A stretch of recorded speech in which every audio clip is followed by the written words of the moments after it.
la apóstol Ana, que la admiro mucho porque para los que me conocen soy un poquito directa a veces y no sé cómo decir las cosas, pero a veces como que las digo y bueno, Señor, prepara sus corazones y que caigan como caigan. Y ella es algo así. Ella me gusta porque ella cuando te habla, te dice la verdad.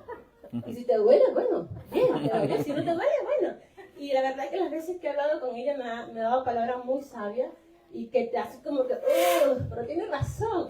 Y eso me gusta y le doy gracias a Dios por la ayuda de la apóstol Ana y por la confianza, de verdad, de aceptarla. Bueno, sin más. Gracias, buen día. Perdonen mi voz en esta mañana. Estoy un poquito, el clima de acá no me ha sentado. Como dijo su pastora hermosa, somos de Tierra del Fuego, Argentina, Río Grande, un lugar muy frío, muy inhóspito, pero que también hay mucha gente que ama a Dios como ustedes y se congrega con nosotros. Y de esa forma la familia Reformando fue creciendo. En el caso de Diego lo conocemos desde allá. Él encontró acá su otra, no mitad, porque no es la mitad, su otra naranja, y nos robaron de allá. Pero vimos en esto el plan de Dios porque ellos hoy, él está siendo su pastor junto a Gerald, su pastora. Así que el plan de Dios siempre se cumple. En el caso de nuestra hija, también decidieron un día con su familia venirse para acá y ser ese brazo extendido de esta gran familia que hablaba Diego, ¿no? De Reformando. Y empezar acá a formar algo que a nosotros nos ha sorprendido mucho. Miren, yo quiero que ustedes sepan que en Argentina oran por ustedes aunque no los conozcan. Oran por ustedes. Todo comenzó en un lugar muy remoto, en el fin del mundo. Y desde allí se sigue orando por cada uno de ustedes. Y nosotros los animamos a que ustedes también oren por cada uno de los pastores y hermanos que están en distintos lugares del mundo y que responden a esta red Reformando. Mientras escuchaba esas palabras, me venían a la mente las palabras del apóstol Pablo, que a veces decimos, bueno, hoy Edén, Reformando, Centro Cristiano. ¿Qué somos? Nada más que, eso no tiene nada que ver. Somos nada más que hijos y servidores del mismo Dios. Y eso es lo hermoso. Dios nos ha encontrado en este tiempo a todos y a cada uno para que en distintas geografías nos sirvamos a Él. Y eso es lo más glorioso. No hay títulos, no hay nombre. Todo cae ante Él. Y ese es el enfoque que tenemos nosotros como apóstoles. Que el nombre de Cristo sea levantado en cada lugar donde se abre una congregación. Así que siempre apoyándolos en oración. Sabemos de ustedes, no de los nombres específicos, pero sabemos de ustedes porque nos cuentan, nos informan que se están congregando, que han llegado más, y eso nos llena de satisfacción. Así que gracias por recibirnos, y podríamos decir que somos como un estilo abuelos, espirituales, algo así, pero más que nada, como dije al principio, somos nada más que servidores por amor a Cristo. Los amamos y los bendecimos.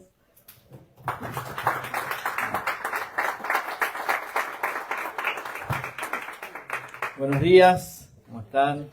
La mayoría ya los hemos saludado y a los que no, bueno, los saludamos ahora. Contentos de estar en este lugar para ubicarlos un poco más específicamente en lo geográfico. El país de donde venimos, ustedes saben, es Argentina. Argentina es el país. Después el país está dividido en regiones, ¿sí? La región patagónica es la región sur. La Patagonia es una de las regiones en las que se divide Argentina. Esa región incluye varias provincias y donde estamos nosotros es la última del país hacia el sur, hacia abajo, que es la provincia de Tierra del Fuego, que a la vez es una isla separada del continente por el estrecho de Magallanes, ¿sí? O sea, ahí para poder ir en vehículo desde el lugar donde vivimos al resto del país, hay que cruzar en un ferry, entrar a Chile. Dentro de Chile hay que cruzar al continente y después volver a ingresar a Argentina, ¿sí? Y dentro de la isla, que es la provincia de Tierra del Fuego, hay 3 ciudades nada más, ¿sí? Está Ushuaia, que es la capital y es la ciudad más austral del mundo, se la considera así, un lugar muy turístico.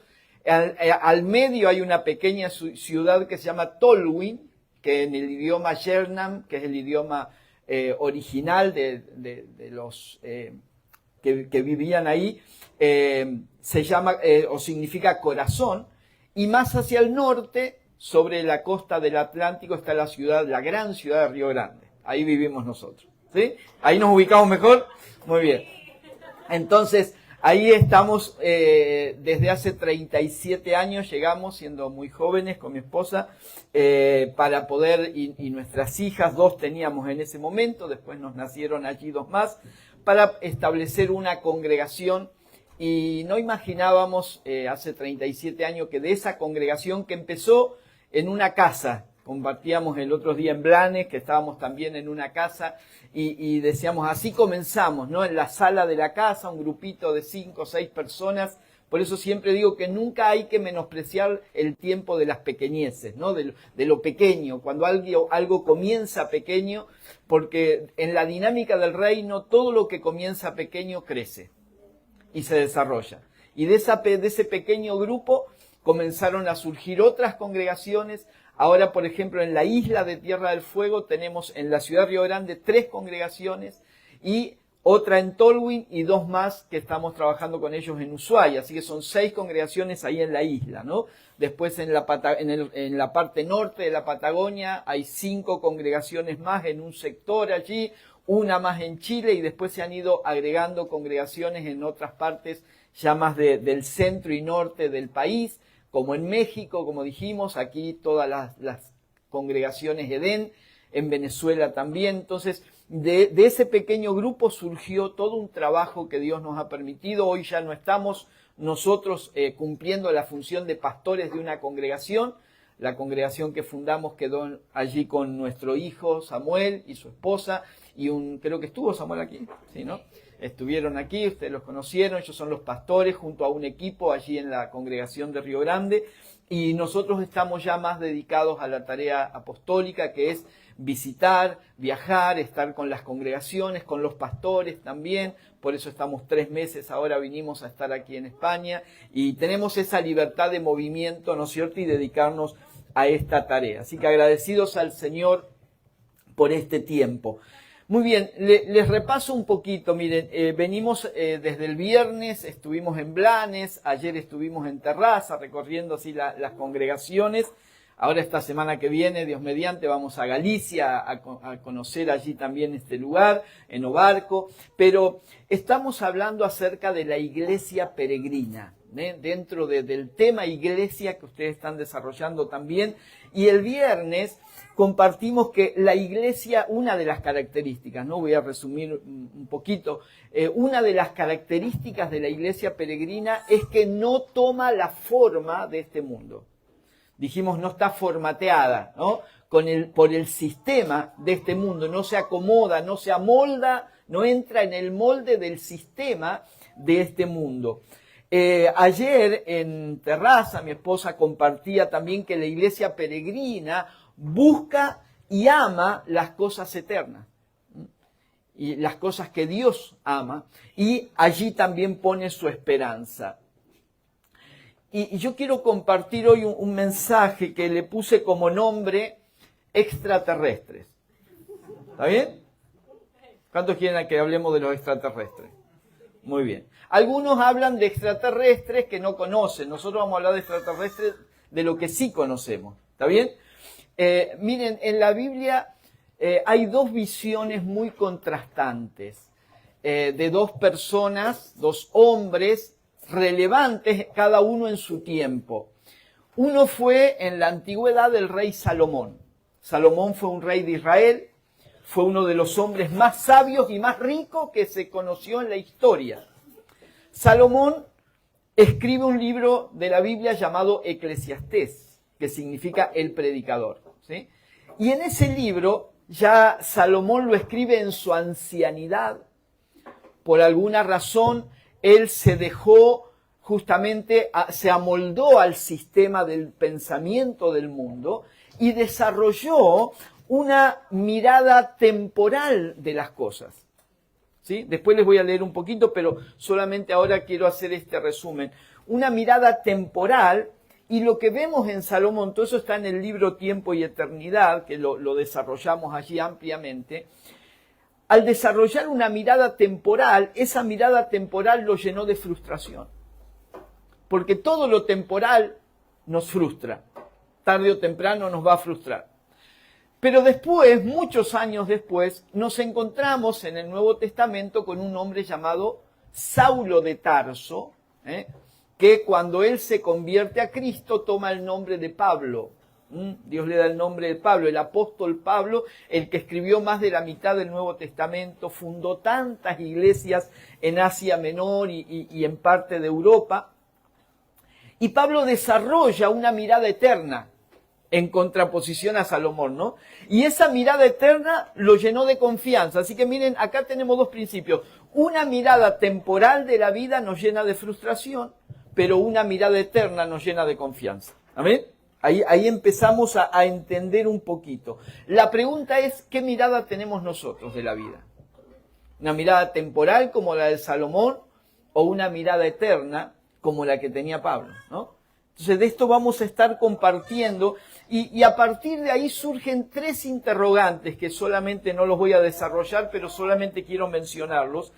Y quiero que leamos unos versículos en Filipenses capítulo 3, versículo 18 al 20, para hacerle tres preguntas, nada más en relación a esto que estamos hablando.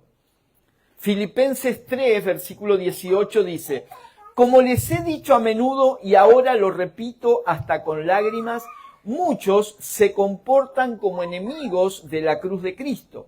Su destino es la destrucción, adoran al Dios de sus propios deseos y se enorgullecen de lo que es su vergüenza. Solo piensan, ¿en qué?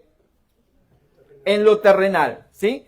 En cambio, nosotros somos ciudadanos del cielo, de donde anhelamos recibir al Salvador, el Señor Jesucristo. Así que aquí surge la primera pregunta. ¿Cuál es mi pasaporte? ¿Cuál es tu pasaporte? Porque, claro, en lo temporal podemos tener distintos pasaportes, ¿sí? Pasaporte argentino, venezolano, italiano, español, colombiano, no importa qué pasaporte. Algunos pasaportes son mejores en términos de estatus para viajar, para ingresar o no a determinados países, te brindan ciertos privilegios, pero la realidad es que esas son cuestiones temporales. ¿Cuál es realmente nuestro pasaporte? Porque Pablo dice aquí que nosotros somos ciudadanos del cielo. Por encima del país en que hemos nacido o de la nacionalidad que adoptemos, tenemos una ciudadanía superior, mucho más importante y que tiene que ver con la ciudadanía celestial. Bien, buenísimo, gracias. Segundo texto para ir a la segunda pregunta. Colosenses capítulo 3.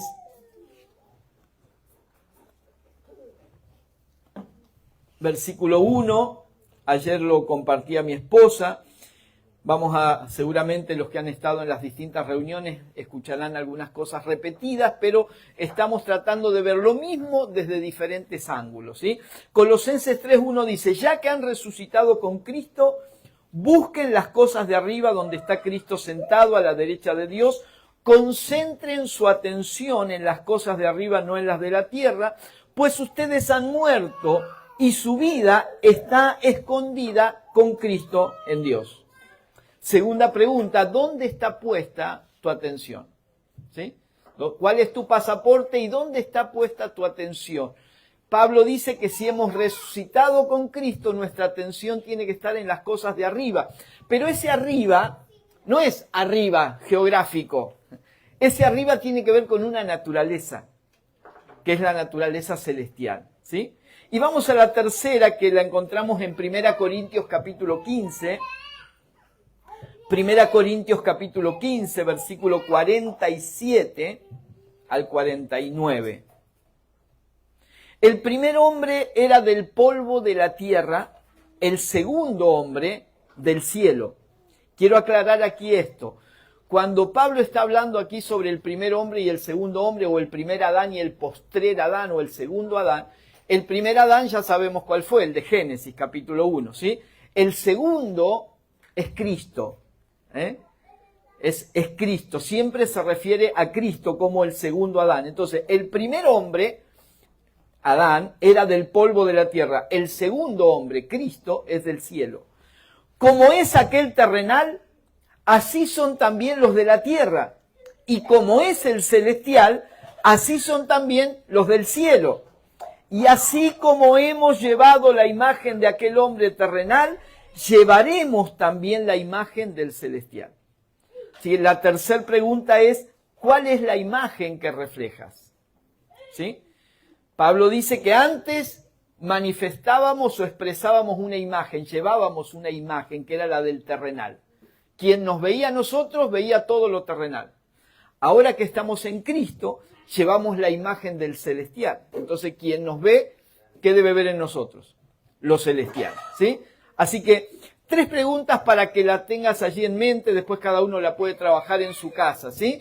¿Cuál es mi pasaporte verdadero, el principal, ¿sí? ¿Dónde está puesta nuestra atención como matrimonio, como familia, como personas?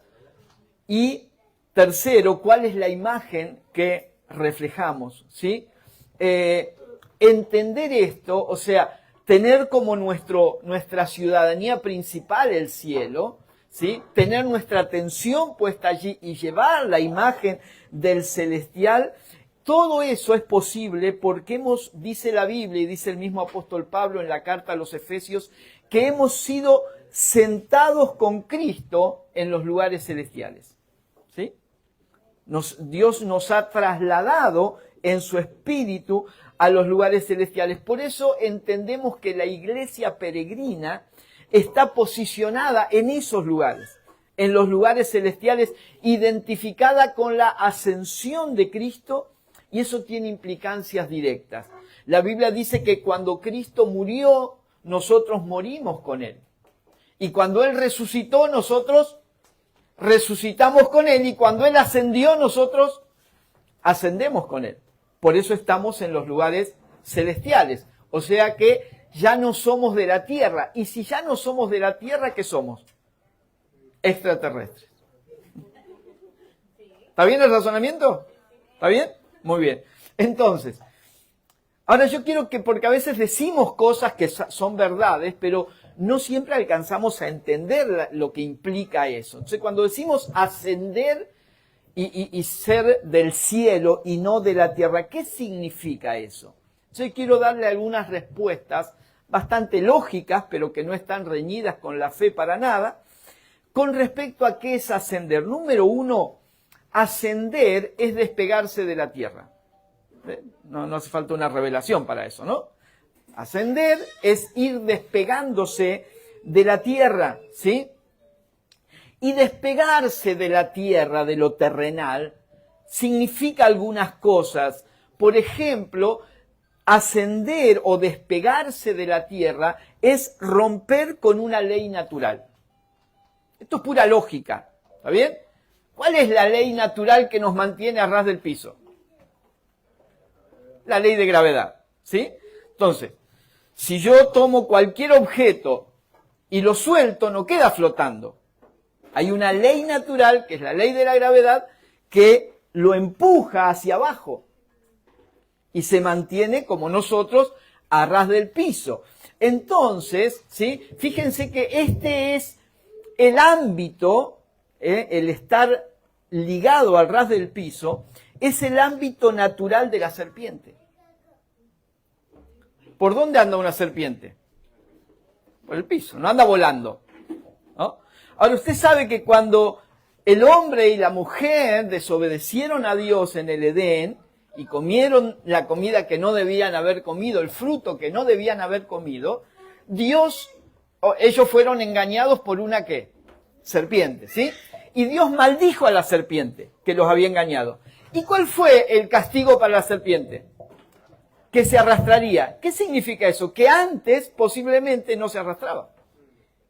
Pues si no, ya no era castigo, seguía como estaba. Así que hay por lo menos 2 hipótesis, porque la Biblia no nos explica nada. O que la serpiente andaban erguidas, ¿vieron cuando el encantador toca la flauta y la serpiente se para así? Que andaba erguida y no se arrastraba completamente, o que volaban. Esas son algunas de las explicaciones que se han dado con respecto a esto. Pero lo cierto es que la serpiente refleja eso. Quien ha comido del árbol del bien y del mal, del árbol equivocado, vive bajo una ley natural y vive atado a la tierra. Vive atado a las cuestiones temporales. O sea, somos empujados por la naturaleza humana a vivir a ras del piso.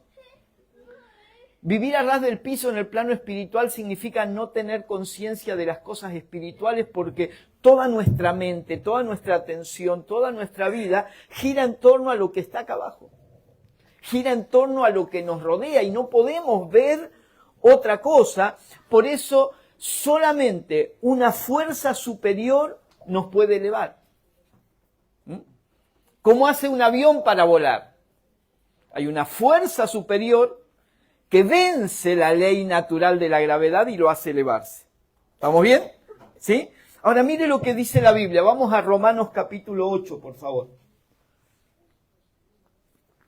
Romanos capítulo 8, versículo 5. Dice, los que viven conforme a la naturaleza pecaminosa fijan la mente en los deseos de tal naturaleza. En cambio, los que viven conforme al Espíritu fijan la mente en los deseos del Espíritu. La mentalidad pecaminosa es muerte, mientras que la mentalidad que proviene del Espíritu es vida y paz. La mentalidad pecaminosa es enemiga de Dios, pues no se somete a la ley de Dios ni es capaz de hacerlo.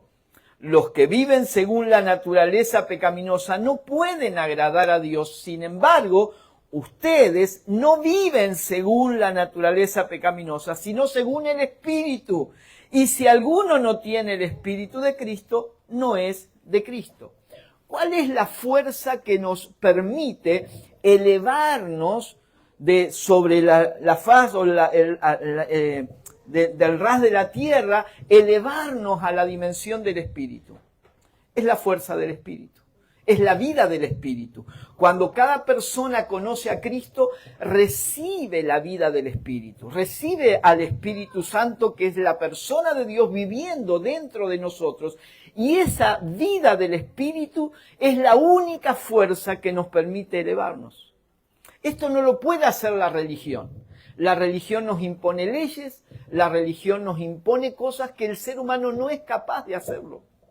Mire el pueblo de Israel. El pueblo de Israel, Dios le dio una ley, 10 mandamientos, usted los conoce, ¿sí? Pero los sacerdotes, ¿sí?, de Israel, los líderes religiosos, de esos 10 mandamientos, hicieron 600 o 700 mandamientos que tenían que cumplir. Y Jesús le dice a ellos, ustedes ponen en la gente una carga tan pesada que ni ustedes la pueden llevar. Porque eso es lo que hace la religión. Te quiere hacer cosas que humanamente son imposibles de hacerla, por eso la gente se frustra. ¿Cuántos se han frustrado queriendo ser más buenos y no han podido? Nos pasa a todos cuando lo queremos hacer en nuestra fuerza, pero porque no es como que usted diga, bueno, yo quiero volar, pero sin nada, así como estoy, sin ningún aparato, y termino frustrándome. Voy a pegar un saltito, ¿no? Y me voy a elevar un poquito, pero vuelvo para abajo enseguida, porque esa es la ley natural. Necesito una fuerza superior, y esa fuerza, la única fuerza que nos permite elevarnos de la tierra, es la fuerza del Espíritu. ¿Amén? Es la vida del Espíritu operando en nosotros. Así que despegarse de la tierra es elevarse, ¿sí? Y es romper con la ley natural que nos quiere mantener abajo en ese sentido. También es despegarse de la tierra, es romper con un sistema de pensamiento. Es romper con un sistema de pensamiento. Recién leíamos en Colosenses, busquen las cosas de arriba. Ese no es el pensamiento natural. El pensamiento natural, ¿qué es? Buscar las cosas de abajo. ¿Qué le interesa a la gente? Todo lo pasajero, ¿sí? Todo lo que la gente busca, si uno hace una encuesta, si uno charla con las personas que no conocen a Dios, todo lo que buscan es un buen trabajo para tener una buena casa, para tener un buen auto, para irme de vacaciones y para poder disfrutar algunas cosas.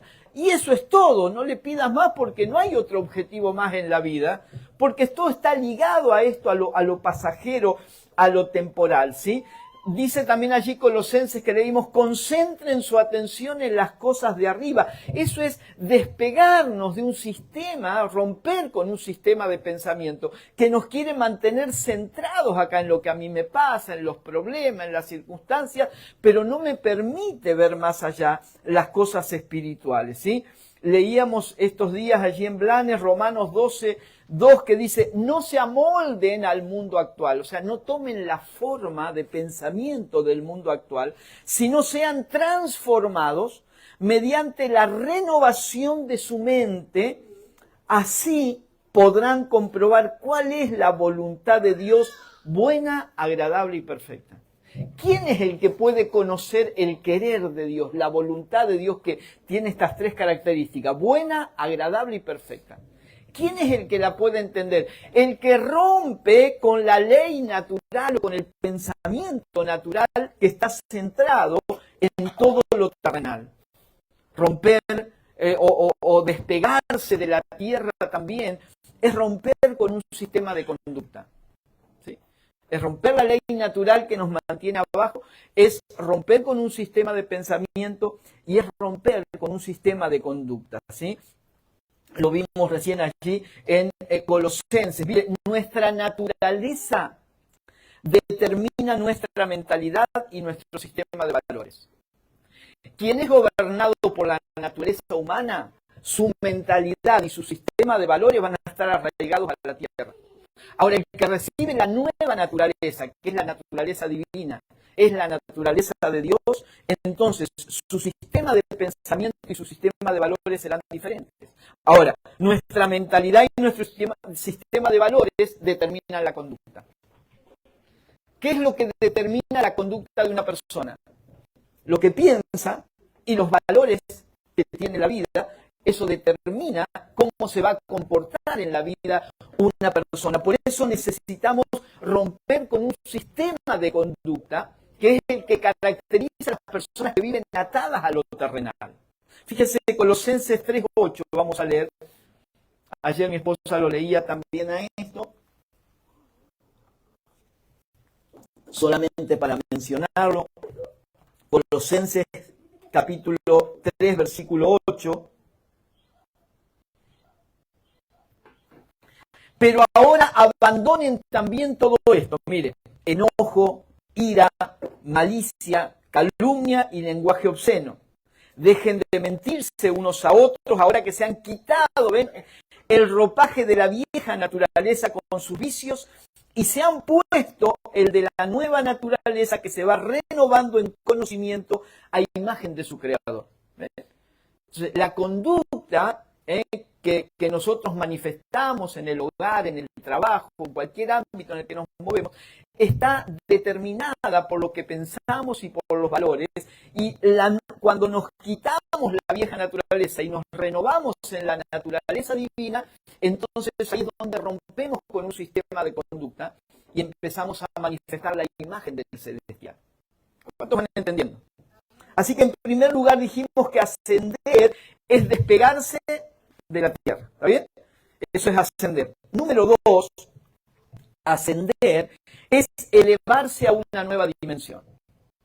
Ascender es elevarse a una nueva, ya no de qué nos separamos, sino hacia dónde vamos. A una nueva dimensión, ¿sí? Y una nueva dimensión significa una nueva perspectiva. Esto es una manera diferente de ver las cosas. Una manera diferente de ver las cosas. Ver las cosas desde otro ángulo, ver la realidad con otros ojos, con nuevos ojos. Esto tiene que ver con cómo evaluamos lo que sucede a nuestro alrededor, cómo evaluamos el mundo, cómo evaluamos nuestra vida. Si tuviéramos que rendir un examen y nos preguntan ¿qué es la vida?, ¿qué respondemos? ¿Qué es la vida para nosotros? ¿Cuál es el sentido de la vida? ¿Ven? Son preguntas que parecen fáciles, pero a la hora de responder no son tan fáciles. Desde una nueva perspectiva, nosotros podemos ver algunas cosas. Cuando te elevas desde las alturas, ves cosas diferentes, ¿sí o no? Vamos a ver cosas. Si nosotros ahora tomáramos un dron, le ponemos una cámara y lo hacemos elevarse aquí por Rubí, desde ahí vamos a ver cosas que desde acá, desde lo terrenal, no vemos. Porque, ¿qué cambió? ¿La ciudad cambió? No, la ciudad es la misma. Cambió la perspectiva. Una cosa es la perspectiva horizontal, otra cosa es la perspectiva desde arriba. Se ven otras realidades. ¿Qué vemos cuando nos elevamos? Cuando nos ascendemos con Cristo y nos posicionamos en los lugares celestiales. ¿Qué ve la iglesia peregrina desde ese lugar? Mire, vemos algunas cosas. En primer lugar, vemos al Padre atento a toda nuestra necesidad. Mire lo que dice Jesús en Mateo capítulo 6, versículo 31 al 33.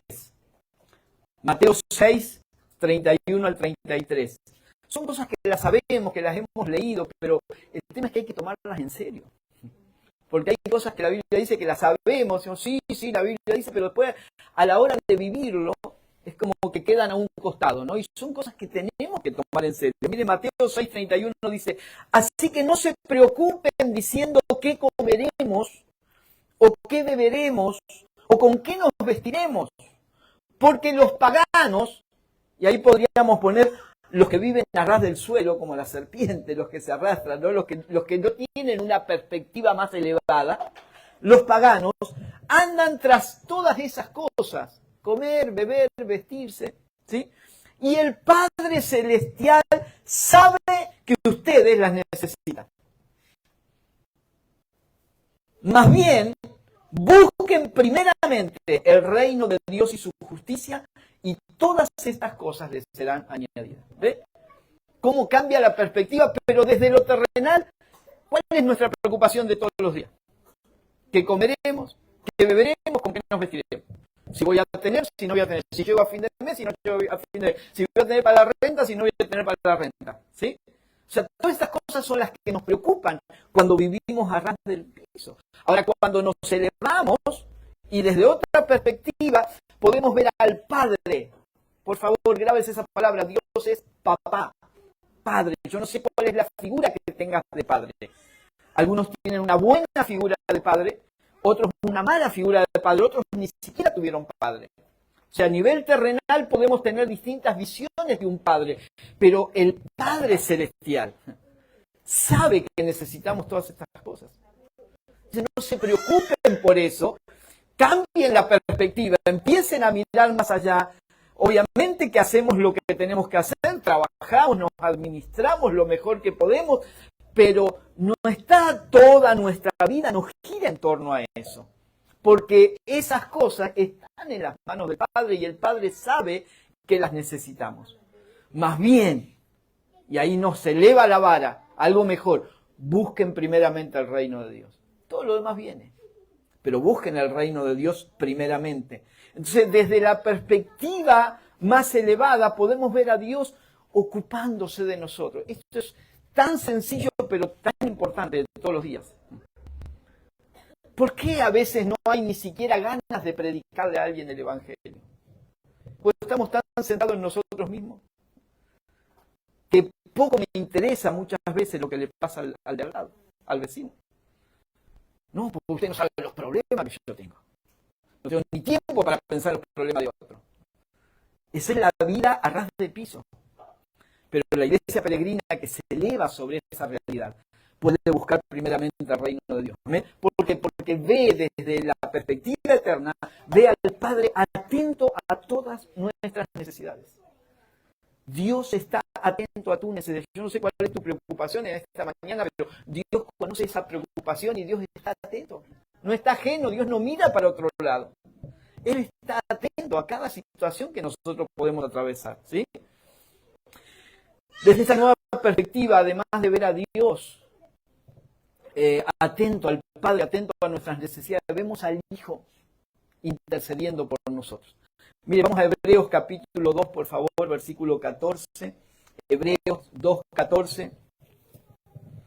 Dice, por tanto, ya que ellos son de carne y hueso, Él también, hablando de Cristo, compartió esta naturaleza humana para anular mediante la muerte al que tiene el dominio de la muerte, es decir, al diablo, y librar a todos los que por temor a la muerte estaban sometidos a esclavitud toda su vida. Pues ciertamente no vino en auxilio de los ángeles, sino de los descendientes de Abraham. Por eso era preciso que en todo se asemejara a sus hermanos para ser un sumo sacerdote fiel y misericordioso al servicio de Dios, a fin de expiar los pecados del pueblo. Por haber sufrido él mismo la tentación, puede socorrer a los que son tentados. Estas son verdades absolutas, no son verdades relativas. Si yo pregunto ahora si hace frío o calor, la respuesta de ustedes va a ser una verdad absoluta o relativa. Relativa, porque algunos dicen va a ser frío y otros que dicen. Yo veo a algunos con campera, con chamarra o con campera o con no sé cómo es acá, con abrigo y otros en manga corta. ¿Por qué? Porque son verdades relativas. Ahora, estas verdades, el Padre atendiendo a tus necesidades, es una verdad absoluta. Cristo socorriendo, escuches, Cristo socorriendo a los que son tentados. ¿Con qué lucha el ser humano? El Hijo de Dios, los creyentes en Cristo. ¿Con qué luchamos todos los días? Contra el pecado. ¿Quién se levanta a la mañana? ¿Quién se levanta cada día a la mañana y dice, hoy tengo unas ganas de pecar bárbara? No, ¿verdad? ¿Cuál es el deseo? Agradar a Dios. Pregunto, ¿nos sale siempre eso? A veces nos sale y a veces no. Y entonces ahí está la ley de la que habla Pablo en Romanos capítulo 7, después usted lo puede leer, ¿no? El bien que quiero hacer a veces no lo hago y el mal que no quiero hacer, lo hago. ¿Ve? Ahora, en esa situación, en esa lucha en la que estamos nosotros, Cristo dice que es nuestro fiel y misericordioso sacerdote, el que intercede por nosotros, el que nos socorre. Él no está allí con el garrote, con la vara, allí lista a castigarnos, porque eso es lo que la religión nos mostró. Ojito con lo que haces, que Dios te está mirando. ¿Cuántos han escuchado eso? Ojo cómo te portás, que Dios te está mirando. ¿Y cuál es la imagen que tiene la gente? Un Dios que está con el látigo, esperando que nos equivoquemos para darnos. Ahora la Biblia nos muestra otra realidad. Nos muestra un Cristo misericordioso, que nos entiende porque Él asumió nuestra naturaleza y dice que Él fue tentado en todo igual que nosotros. Entonces Él puede socorrer a los que son tentados. Entonces, esto es maravilloso. Ahora, estas son realidades que desde el ras de la tierra no las podemos ver. A ras de la tierra vemos nuestras necesidades materiales y vemos nuestras miserias espirituales. Y nos vivimos culpando. Porque lo que quiero ser no puedo serlo. Pero cuando nos elevamos, vemos al Padre atento a las necesidades y vemos al Hijo siendo misericordioso con nosotros, intercediendo por nosotros. ¿Cuántos pueden ver esto? Esto es glorioso, ¿sí? Mire lo que dice la misma carta a los Hebreos, capítulo 9, versículo 24. Quiero leer muchos textos bíblicos porque no se trata de lo que yo pienso, sino de lo que dice la Escritura. Porque ahí está la verdad, ¿sí? Hebreos 9, 24 dice, en efecto, Cristo no entró en un santuario hecho por manos humanas, simple copia del verdadero santuario, sino en el cielo mismo, para presentarse, escuche, para presentarse ahora ante Dios en favor nuestro. ¿Qué hace Cristo? Se presenta en el cielo mismo ante Dios a favor de ¿quién? A favor nuestro. Ni entró en el cielo para ofrecerse vez tras vez como entra el sumo sacerdote en el lugar santísimo cada año con sangre ajena. Si así fuera, Cristo habría tenido que sufrir muchas veces desde la creación del mundo. Al contrario, ahora, al final de los tiempos, se ha presentado una sola vez y para siempre a fin de acabar con el pecado mediante el sacrificio de sí mismo.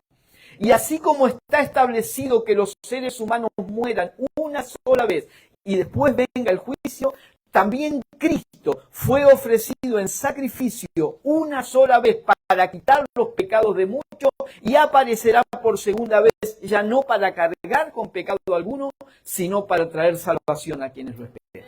¿Ven?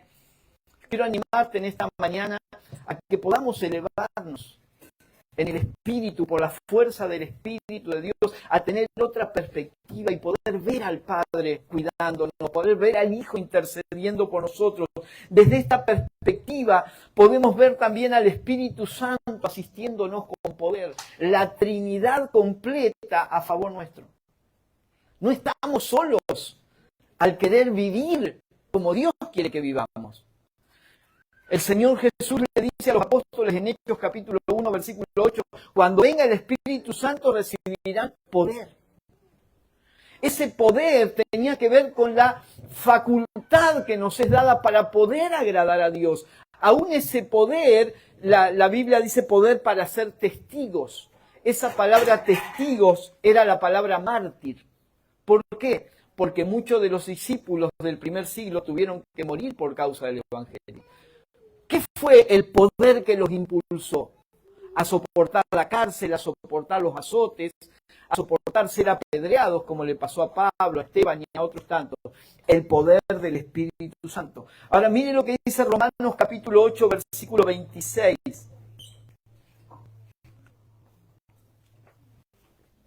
Romanos 8, 26.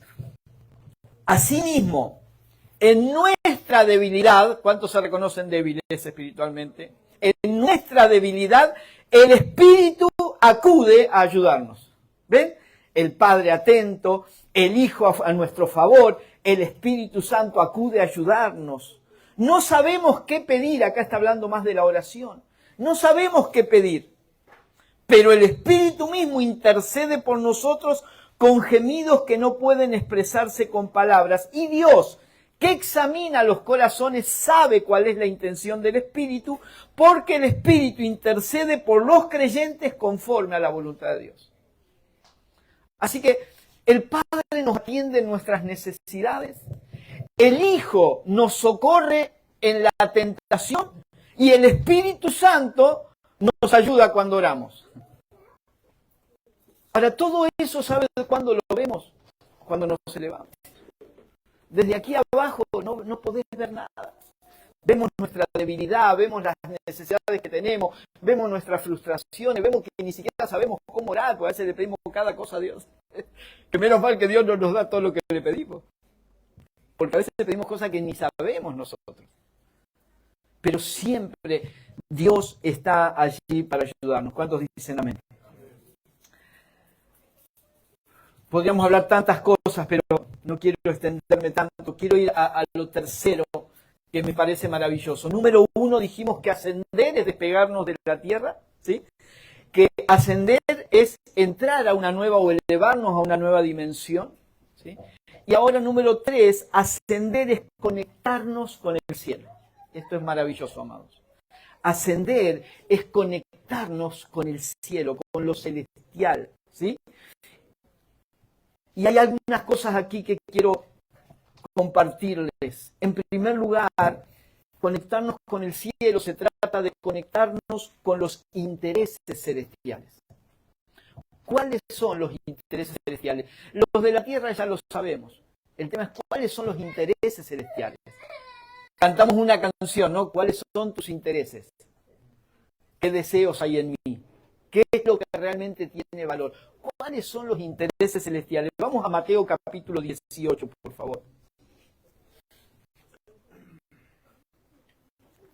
Mateo capítulo 18. Sé que son muchas cosas, pero después las podrán ir trabajando, porque estas son, es el ADN de la iglesia peregrina. Esto es el extraterrestre. Esto es el extraterrestre. No es nada raro. Es algo maravilloso, que es el ADN de los hijos y de las hijas de Dios. Mateo 18:12 dice, ¿qué les parece? Si un hombre tiene 100 ovejas y se le extravía una de ellas, ¿no dejará las 99 en las colinas para ir en busca de la extraviada? Y si llega a encontrarla, les aseguro que se pondrá más feliz por una sola oveja que por las 99 que no se extraviaron. Así también, escuchen, porque eso es una analogía, así también el Padre de ustedes, que está en el cielo, no quiere que se pierda ninguno de estos pequeñitos. ¿Cuáles son los intereses del cielo? Que ninguno se pierda. ¿Cuáles son los intereses del cielo? Que nadie se pierda. Ahora pregunto, ¿cuáles son nuestros intereses? Volvemos a lo mismo. Si estamos al ras del piso, nuestros intereses están en nosotros, en lo que nos pasa. Aún en el ámbito espiritual, para muchos el único interés es qué Dios me puede dar a mí. ¿Qué puede hacer Dios por mí? Pero en los intereses del cielo estamos nosotros, porque ya lo vimos, que el Padre se interesa, el Hijo se interesa, el Espíritu Santo se interesa. Pero el supremo, escuche, el supremo interés del cielo es que ninguno se pierda. Ahora, ¿quién puede vivir en la vida pendiente de que nadie se pierda? El que se ha podido elevar y ha conectado con los intereses del cielo. Y cuando conectamos con los intereses del cielo, entonces, además de ocuparnos de nuestras cosas todos los días, procuramos predicar el Evangelio para que ninguno se pierda. ¿Qué quiere Dios para Rubí? Que ninguno se pierda. Y la gente anda perdida. Perdida de lo más esencial, que es la vida del Espíritu. Con GPS y todo andan perdidos. Porque el GPS del celular no nos sirve para conectar con el cielo, con las realidades espirituales. Nos sirve para buscar una dirección, pero no para conectar con la verdadera dimensión del Espíritu, que es para lo cual fuimos creados cada uno de nosotros. Entonces, ¿qué es lo que nos interesa a nosotros? Cuando nos elevamos, conectamos con los intereses del cielo y allí nos encontramos con un Dios que no quiere que se pierda ninguno. Y entonces vamos a alinear al interés de Dios. Y nuestra vida, miren, no saben ustedes la libertad que trae cuando podemos despojarnos un poco de nosotros mismos. Es una vida de esclavitud cuando vivimos en un círculo vicioso donde desde la mañana hasta la noche todo lo que pensamos es lo que nos pasa a nosotros. Lo que yo quiero, lo que no tengo, lo que a mí me hacen, lo que no me hacen, lo que yo tengo que hacer, cómo me siento yo, lo que a mí me sucede, cómo me miró fulano. Y es una esclavitud terrible vivir centrados en nosotros mismos. Cuando podemos elevarnos y liberarnos de eso. Y si yo ya estoy muerto con Cristo y Dios atiende mis necesidades, ahora estoy en posición de mirar por el otro. De mirar por el otro. Y de procurar que ninguno se pierda. Pero no solo nos conectamos con los intereses del cielo, sino que para poder hacer realidad los intereses del cielo, cuando nos elevamos, nos conectamos con los recursos del cielo. Nos conectamos con los recursos del cielo. ¿Cuáles son esos recursos? Segunda Pedro capítulo 1, versículo 3, por favor. Segunda carta de Pedro, capítulo 1, versículo 3. Su divino poder, al darnos el conocimiento de aquel que nos llamó por su propia gloria y potencia, nos ha concedido todas las cosas que necesitamos para vivir como Dios manda. Este es uno de los versículos para mí más poderosos, más contundentes de las Escrituras. Comienza estableciendo una base, una fuente, que es el poder de Dios, su divino poder. Todo nace ahí. No en lo que yo quiero, no en mi poder, sino en su poder. Amén. Desde la realidad celestial podemos entender esto. Su divino poder, ¿qué nos dio? Primero nos dio el conocimiento del que nos llamó. ¿Sí? O sea, nosotros no vinimos a Cristo porque se nos ocurrió. Llegamos a Cristo porque Él nos llamó. No fue nuestra iniciativa, fue la de Él. ¿Sí? En el Evangelio usamos un término que ustedes seguramente habrán escuchado, que es cuando yo recibí a Cristo. ¿Sí? Pero la realidad es que Él nos recibió a nosotros. Él nos recibió a nosotros, más que nosotros a Él. ¿Sí? Entonces, su divino poder, ¿qué nos dio? El conocimiento de aquel que nos llamó. ¿Por qué nos llamó? ¿Porque éramos buenos? No. Por su propia gloria y potencia. ¿Ven que todo nace en Él? El poder está en Él, la gloria está en Él, la potencia está en Él, el llamado está en Él. Y dice que por todo eso nos concedió, y ahora es lo que los recursos que Dios nos da, nos ha concedido, y fíjense que el verbo es pasado, no dice nos concederá, sino nos ha concedido, un hecho consumado. Nos ha concedido ¿cuántas cosas? Todas las cosas que necesitamos para vivir como Dios manda. Se pregunto, para vivir como Dios manda, ¿qué necesitamos? Nada, porque todo ya nos fue dado. Eso es conectar con los recursos del cielo. Ahí está todo. Claro, cuando yo lo busco acá en la tierra, en mis fuerzas, siempre voy a hacer escaso. No puedo, no puedo, no me alcanza, no me da. Yo quiero, Señor, pero no puedo. Y estamos ahí luchando siempre. Ahora, cuando nos conectamos con los recursos del cielo, nos damos cuenta que todo ya nos ha sido dado. Todo nos ha dado. No hay excusa para que podamos vivir como Dios manda y para que podamos trabajar para que nadie se pierda. Los recursos están. Es un problema cuando alguien te pide que hagas algo y no te da lo necesario. Si yo le pido a alguien que me haga una torta, pero no le doy la harina, no le doy los huevos, no le doy las cosas necesarias, es probable que la persona diga, mira, tengo toda la voluntad, sé hacer una torta, tengo muchas ganas de hacértela, pero no tengo con qué. Faltan los recursos. ¿Ves? Entonces yo tengo que proveer los recursos para que la persona cumpla lo que yo le pido. Dios nunca nos pide algo para lo que no estemos capacitados.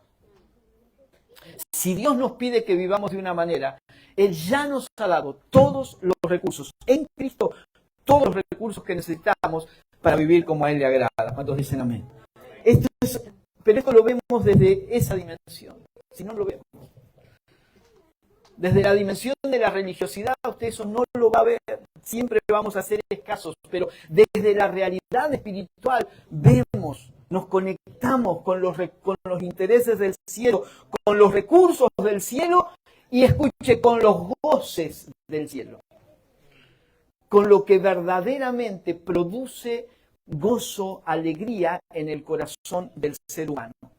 Hay goces o disfrutes que son terrenales. ¿Sí? Hay cosas en este mundo que nos gustan, ¿no? Que nos alegran, que nos hacen bien. No son malas en sí mismas. El problema es cuando ponemos allí nuestra esperanza. Miren lo que le pasó a Salomón. Le prometí que le iba a leer algo, así que vamos a Eclesiastés capítulo 2, versículo 1. Menos mal que es agua, ¿no? Venga otra copa. Eclesiastés capítulo 2, versículo 1. Presta atención, por favor, porque eso es una joya literaria que nos muestra una persona centrada en lo temporal y a dónde llega, a dónde lo lleva ese pensamiento. Me dije entonces, está diciendo Salomón de sí mismo, un rey, el más grande rey que tuvo Israel en la historia en términos de popularidad, de económicos, de riqueza, de poder.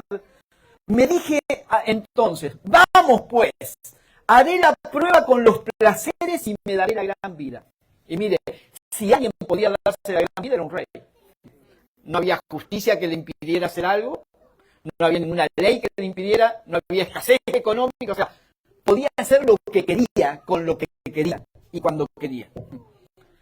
Entonces me daré la gran vida, pero escuche, pero aún esto resultó absurdo. A la risa la considero una locura. En cuanto a los placeres, ¿para qué sirven? Mire la mentalidad frustrada de este hombre.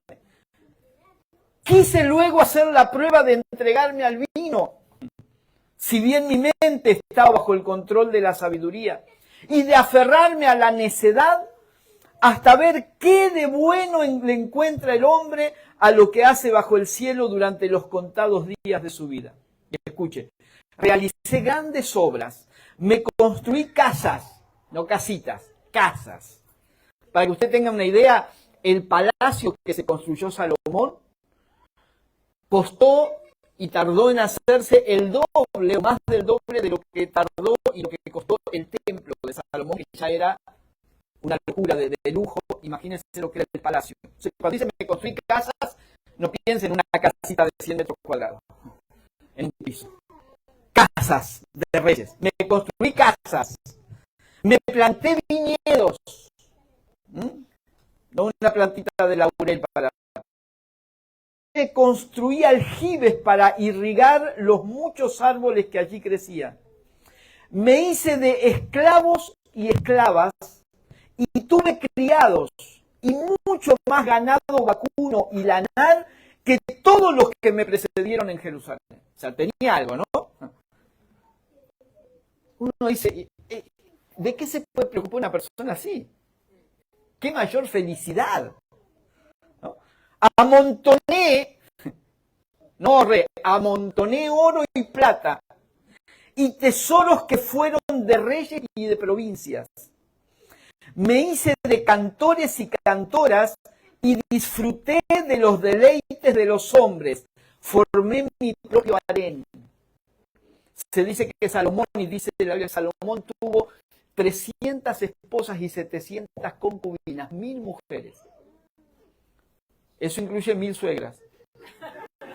Para que usted se dé una idea, ¿no? Ahora escucha, versículo 9. Me engrandecí en gran manera, más que todos los que me precedieron en Jerusalén. Además, la sabiduría permanecía conmigo. No le negué a mis ojos ningún deseo, o sea, miró lo que se le dio la gana, ni a mi corazón privé de placer alguno, sino que disfrutó de todos mis afanes. Solo eso saqué de tanto afanarme. Y ahora mire, versículo 11 cierra el pensamiento. Consideré luego todas mis obras y el trabajo que me había costado realizarlas, y vi que todo era absurdo, un correr tras el viento y que ningún provecho se saca en esta vida. ¡Wow! ¡Qué pensamiento tan triste, tan frustrante! O sea, nada me sirvió, todo absurdo, porque no eran cosas malas. Tener huertos, un jardín, no era malo. Tener una casa no era malo. Árboles frutales no era malo. El problema es que él creyó que ahí iba a estar su satisfacción, que eso lo iba a completar como ser humano, lo iba a sentirse realizado, pleno. ¿Y qué hizo lo temporal? Lo frustró. Mire, hay una frase que la explico mucho allí en el libro. Correr tras el viento. ¿Puede haber algo más frustrante? Imagínenlo nada más. ¿Cuántos creen que si corren tras el viento lo alcanzan? Y lo pueden agarrar.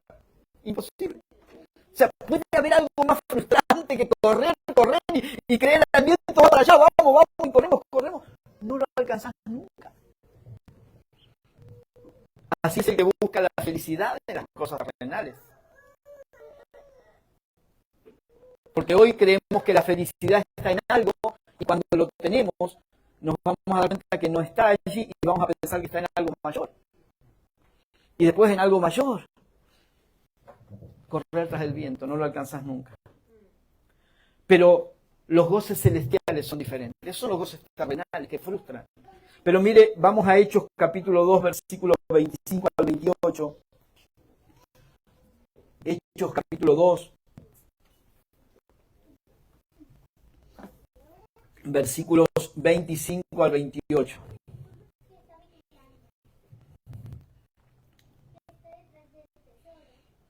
En efecto, David dijo de él, de Cristo, veía yo al Señor siempre delante de mí, porque Él está a mi derecha para que no caiga. Por eso mi corazón se alegra y canta con gozo mi lengua. Mi cuerpo también vivirá en esperanza. ¿Ve la diferencia de mensaje de uno a otro? Mi corazón se alegra y canta gozo con gozo mi lengua. Mi cuerpo también vivirá esperanza. No dejarás que mi vida termine en el sepulcro. No permitirás que tu santo sufra corrupción. Me has dado a conocer los caminos de la vida. Me llenarás de alegría en tu presencia. Qué diferente la visión de uno que lo lleva a la frustración, a decir, esto es todo lo que hay en la vida. Esto es todo, jet privado, casas, mansiones, esto es todo lo que la vida me puede dar. Pero ahora vemos a alguien que entendió, que encontró en Cristo la verdadera satisfacción, la plena satisfacción de la vida, el verdadero tesoro. El Señor Jesús dice en Mateo 6, 19 al 21, Mateo capítulo 6, versículos 19 al 21. No acumulen para sí tesoros en la tierra, donde la polilla y el óxido destruyen y donde los ladrones se meten a robar. Más bien, mucho mejor, acumulen para sí tesoros en el cielo, donde ni la polilla ni el óxido carcomen, ni los ladrones se meten a robar, porque donde esté tu tesoro, allí estará también tu corazón. Donde esté tu tesoro, allí estará también tu corazón. La pregunta es, ¿dónde estamos parados nosotros o dónde estamos posicionados? La iglesia peregrina es una iglesia que está sentada con Cristo en los lugares celestiales. Es una iglesia que ha ascendido juntamente con Cristo a ese ámbito, a esa dimensión celestial, que se ha despegado del suelo, de lo terrenal, que ha entrado en una nueva dimensión de eternidad y que se ha conectado con las cosas celestiales. Amados, allí está la verdadera esencia de la iglesia peregrina. Esos son los verdaderos extraterrestres que necesitamos. Esa es la condición en la que debemos vivir cada uno de nosotros para poder disfrutar de esta vida que Dios nos ha dado.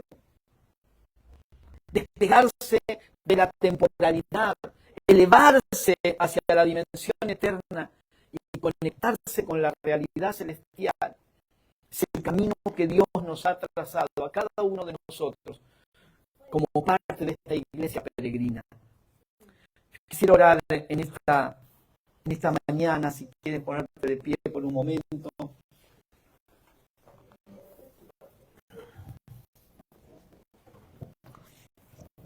Pero no solamente quiero orar, este tipo de mensajes demandan decisiones de nosotros. Nosotros, en definitiva, vamos a decidir si queremos seguir viviendo arrastrándonos por el piso en la realidad terrenal o si queremos elevarnos a las dimensiones celestiales. Es una decisión que depende de cada uno de nosotros. Y yo quiero animarte a tomar una decisión en esta mañana. Yo no los conozco a muchos de ustedes, pero conozco al ser humano en general. Y sé que muchos de los problemas matrimoniales, muchos de los problemas familiares, muchos de los conflictos internos que tal vez nadie sabe que tenemos y con los que luchamos todos los días, tienen que ver con el posicionamiento. Siempre digo que la posición determina la condición. ¿Sí? Le doy un ejemplo muy sencillito. Si ahora estuviera lloviendo afuera, ¿sí? Si estamos aquí adentro, si nuestra posición es bajo techo, nuestra condición será secos. Pero si usted decide salir al medio de la calle, se posiciona a la mitad de la calle, cambia su condición y va a ser mojado. Así de simple, porque la posición determina la condición. Lo mismo sucede en lo espiritual. Si mi posición es a ras del piso, mi condición va a ser la de Salomón, frustrado. Voy a vivir frustrado. Todos los días amargado, sin ganas haciendo las cosas por obligación, por inercia, porque no me queda otra, porque así es la vida. Es lo que me tocó en la vida. Pero cuando podemos posicionarnos en Cristo. Es más que una creencia, Cristo, es una posición espiritual. En Cristo cambia la condición. La vida comienza a verse de otra manera. La realidad comienza a evaluarse de otra manera. Miramos al que está a nuestro lado de otra manera. Todo cambia. Por eso yo quiero animarte en esta mañana a que puedas orar allí y decidir en tu corazón y decirle: Señor, no quiero seguir viviendo a ras del suelo. Porque no fuimos creados para eso. Fuimos creados para la dimensión celestial. Orá allí donde estás con tus palabras. Después yo voy a hacer una oración general, pero quiero que ores con tus palabras allí donde estás. Le digas al Señor, no tienen que ser palabras raras, tus palabras propias, sencillas, simples. Señor, no quiero vivir más en la realidad temporal. Estoy cansado de la frustración, estoy cansado de la tristeza, de la agonía, de los goces del cielo. Señor, quiero que me transforme en extraterrestre. Quiero salir de esta realidad. Yo no sé por qué, pero siento que hay algunos aquí, algunas personas que están necesitando esto, pero de manera urgente. Que hoy se levantaron probablemente y vinieron porque el domingo hay que ir a la iglesia. Sé que me hace bien, pero hay un clamor interior. Siento que hay personas que han estado clamando en este tiempo, no sé, estos días, semanas: Señor, tiene que haber algo más. Estoy cansado, no es la vida que quiero. Estoy cansada, no es la vida que quiero. Señor, tiene que haber algo más. Y yo vengo de parte de Dios a decirte: hay algo más. Hay mucho más. Pero no está a ras del suelo, no lo vas a poder ver. Es necesario romper con esa ley natural y elevarte por medio del Espíritu. Señor, te damos gracias en esta mañana por este ambiente. Este ambiente del Espíritu, este ambiente que nos permite ver desde otra realidad, nos permite ver tu realidad.